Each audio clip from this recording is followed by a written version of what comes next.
कुंभार आणि नेहरू असे होते। पंडित नेहरू यांचा ज्यावेळी जन्म झाला ते ब्राह्मण कुटुंबातील होते आणि दिल्लीमध्ये राहत होते। त्याच्यानंतर त्यांच्या वडिलांनी त्यांना शिक्षणासाठी इंग्लंडमधील कॅम्ब्रिज या विद्यापीठामध्ये शिक्षणासाठी पाठवलं। त्यांनी कॅम्ब्रिज विद्यापीठामध्ये LLB ची डिग्री घेतली आणि बॅरिस्टर झाले। जेव्हा 1912ला ते आपल्या भारत देशामध्ये परत आले आणि अलाहाबाद या ठिकाणी उच्च न्यायालयामध्ये वकिलीचा व्यवसाय चालू केला। पंडित जवाहरलाल नेहरू यांची 1916ला महात्मा गांधी यांच्याशी भेट झाली। महात्मा गांधी तेव्हा भारत देशाच्या स्वातंत्र्य चळवळीसाठी कार्य करत होते। हे पंडित जवाहरलाल नेहरू तरुण होते। त्यांनी सुद्धा आपला देश इंग्रजांच्या गुलामीतून आपल्या देशाला स्वातंत्र्य मिळवून द्यायचं, यासाठी आपण सुद्धा राष्ट्रीय चळवळीमध्ये आपला सहभाग केला पाहिजे।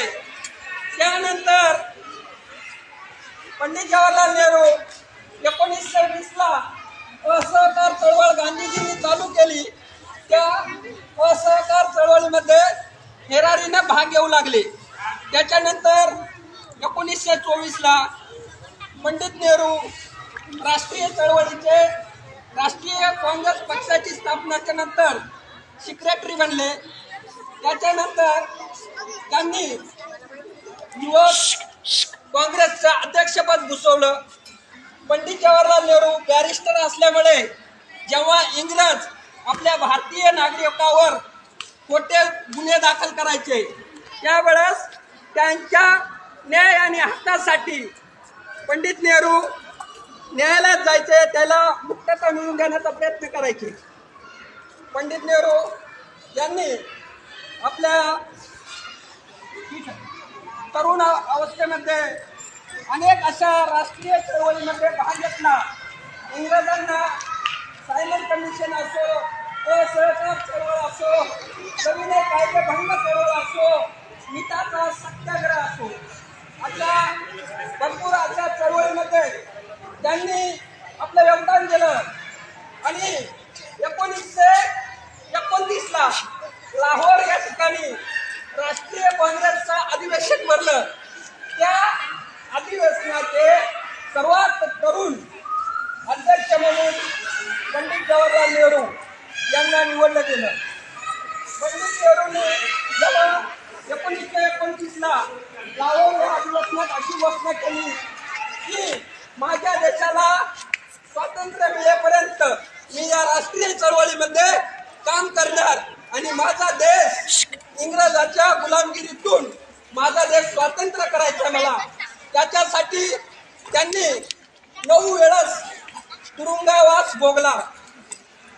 तेव्हा पंडित नेहरू आपला भारत देशाच्या 1942च्या चलो जाओ आंदोलनामध्ये मुंबईला आझाद मैदान आहे, त्या आझाद मैदानावर चलो जाओ ही जी घोषणा दिली ती पंडित जवाहरलाल नेहरू यांनी दिली। तेव्हा त्यांनी जी घोषणा दिली 1942ला चलो जाओ, इंग्रजांना आपल्या देशातून हटवून द्यायचं, त्याच्यावर लगेच इंग्रजांनी त्यांना दुसऱ्या दिवशी अटक केलं आणि अहमदनगर जिल्ह्यातील बोयकोट किल्ला आहे त्या बोयकोट किल्ल्यामध्ये त्यांना तुरुंगवासाची 3 वर्षाची शिक्षा ठोठावली।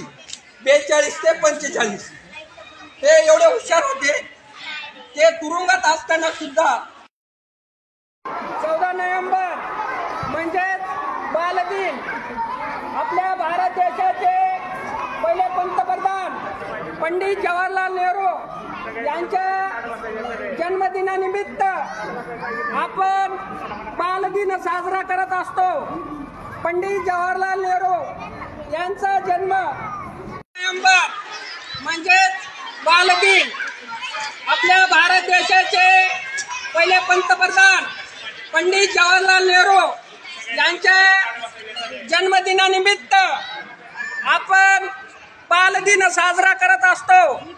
पंडित जवाहरलाल नेहरू यांचा जन्म 14 नोव्हेंबर 1889 ला उत्तर प्रदेशातील अलाहाबाद या ठिकाणी झाला. पंडित जवाहरलाल नेहरू यांच्या वडिलांचं नाव